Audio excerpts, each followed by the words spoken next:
पूरी दुनिया में ऐसी लाखों बकरियां धीरे धीरे घास और हरियाली खत्म करती जा रही है। तो घास का तो पता नहीं गाइस, लेकिन क्या आपको ये पता है कि जब भी पहाड़ों में बर्फ पड़ती है तो बकरियां पानी की जगह बर्फ खाने लग जाती हैं क्योंकि कहीं पानी नहीं होता। So welcome back to the channel guys, welcome back to the Himalayan project. और आज हम बात करेंगे कि कैसे हिमालयन वीवर्स, जिनको गडरिया भी बोलते हैं, वो कैसे वीविंग करते हैं और कैसे वीविंग से कपड़ा पहले हिमालयन सोसाइटीज़ में खुद ही बनता था और हर विलेज का अपना एक ऐसा सिस्टम होता था।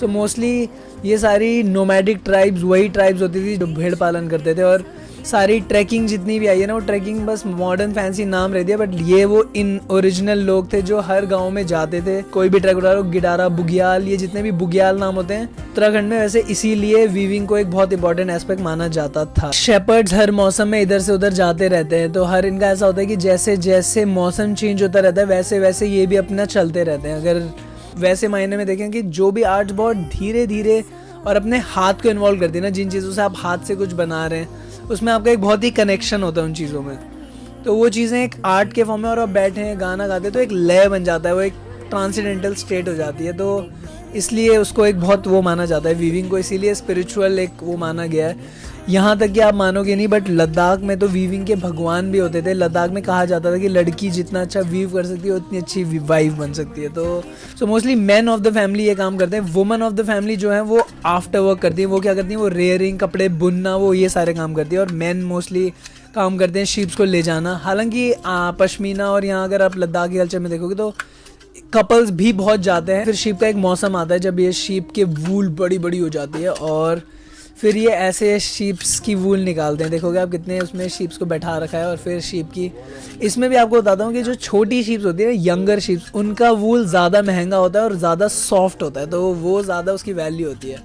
रेयरिंग में भी दो पार्ट होते हैं, रेयरिंग और कॉम्बिंग, दो अलग अलग चीज़ें होती है। तो रेयरिंग मतलब आप काट देते हो, और दूसरे कॉम्बिंग में होता है जिसमें आप उससे ऐसे निकालते हो, मतलब एक वो लेके आप वो निकालते रहते हो सॉफ्ट पार्ट ऑफ द वो। तो जितनी वो कंघी में फंसती रहती हैं शीप्स के वो सारी चीज़ों का वो बनता है। वो थोड़ा और एक्सपेंसिव होता है क्योंकि और सॉफ्ट है, वो खुद से ही निकल रहा है। तो पश्मीना जो होता है, पश्मीना काटा नहीं जाता है। पश्मीना मतलब थोड़े ऊपर के हो सकता है लॉपिंग हो जाए, पर मोस्टली पश्मीना रेयरिंग होती है पश्मीना की, मतलब कंघी से ऐसे डाली जाती है। तो फिर इसको प्रोसेसिंग के लिए भेजते हैं, इसको थोड़ा क्लीनिंग होती है, इसमें से जो गंदा हुआ है वो निकाल देते हैं, धोते हैं, डाइंग होती है, फिर इससे थ्रेड बनता है। अब थ्रेड की एक बड़ी अच्छी टेक्निक होती है कि इन सारों को लेके फिर इससे एक यान में बनाते हैं। और अब क्योंकि हिमालयाज़ में आज तक कुछ था नहीं, कोई मशीनरी नहीं थी, कोई फैक्ट्री प्रोडक्शन नहीं हो रहा था, तो सब कुछ बहुत नेचुरली हो रहा था आज तक।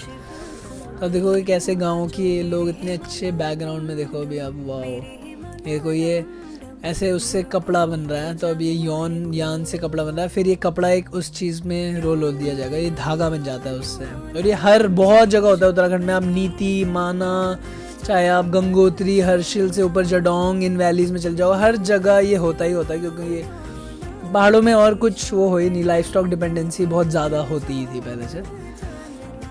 और फिर जब ये कपड़ा आ जाता है उसके बाद देखो कितना सुंदर ये, उसके बाद औरतें वो बनाती हैं, इससे कपड़े बनाती हैं। और फुटलूम बोलते हैं इसे, ये लकड़ी और उसके मिक्सचर का होता है।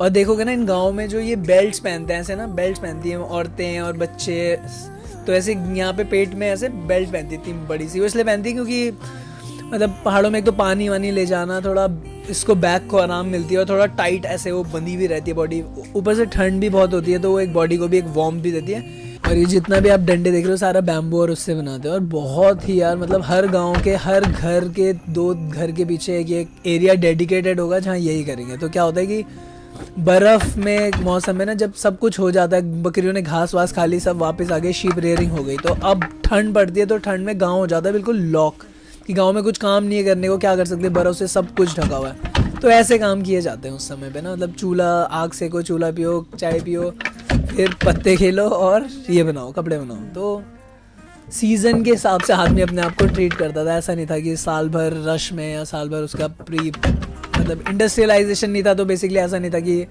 9 to 5, मंडे टू फ्राइडे, ये सारे कॉन्सेप्ट नहीं थे उस समय। देखो कितने सुंदर उससे वो बना रही हैं। इस पर एक डिटेल वीडियो बनाऊंगा मैं, इसमें मैं आपको 2-3 चीज़ें और दिखाना चाहता हूँ, बेसिकली कैसे कैसे हम उन गाँव में, मैं एक वो जो वो बकरी की डीलिंग वाला वो है वो दिखाना चाहूँगा, बिल्कुल छोटी छोटी वो भी दिखाऊंगा। पर ये तो अभी एक ही हिमालयन सीरीज़ है, तो देखो फिर ये कपड़ा बना रहे हैं, मैं सीख रहा हूँ कैसे कपड़ा बनता है। अच्छा ऐसा बनता है। और ये देखो ये हर कलर का एक अलग वो है, तो ये उसमें से बीच से डालेंगी और फिर उधर से निकाल देंगे, इधर से डालेंगे उधर से डालेंगे, और फिर वो वही कलर ड्रॉप होता रहता है उसमें ना, मतलब वही कलर बुनता रहेगा बुनता रहेगा। और मतलब बहुत देर तक आप ये करते रहोगे, उसके बाद जब फाइनल प्रोडक्ट बनेगा तो आपको लगेगा कि वो इतनी देर से ये बन रहा था। अच्छा तो बहुत अच्छा वो है ये।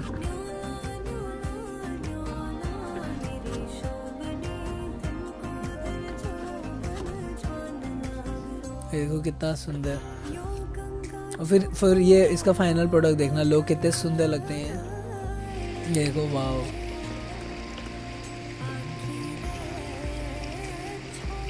सो बहुत सारे कल्चर्स में बेसिकली गॉड और ये भी रहे हैं। लद्दाख में एक्चुअली वीविंग के गॉड माना जाता था, और वीविंग को जैसे मंक्स को कभी वीव नहीं करने देते थे लद्दाख में। क्यों बोलते थे कि मंक ने एक, आप वीव करते हो तो you are giving birth to something, like you are creating something out of something, so you are giving birth to something. So क्या बोलते थे कि मंक्स को कभी वीव नहीं करने देते थे, because you have decided to be celebrate, so you decided that you will never bring another life into it, so उन्हें करने नहीं देते थे। तो it's a fantastic art, it's a very beautiful art. और अगर ऐसे कुछ कपड़े आपको चाहिए, ऐसे कुछ चाहिए, तो you can reach out to us, so that this art doesn't die and it is preserved somehow. We are making these videos. So I hope you like this video. I hope आपने देखा हो कि how weaving, it is just a basic lower, हम कोई depths में नहीं गए, process उसमें नहीं गए, but this is just a overall view of one such independent technology that these people had, which is like this weaving, जो ये खुद ही करते थे। ऐसे ही अलग अलग उसमें हम बात करते रहेंगे कि कैसे आटा पीसते थे, कैसे इनकी और अदर टेक्नोलॉजीज होती थी। So please do keep watching and subscribe and like if you like these videos. So thank you for watching everybody and hope you have a nice day. See you soon.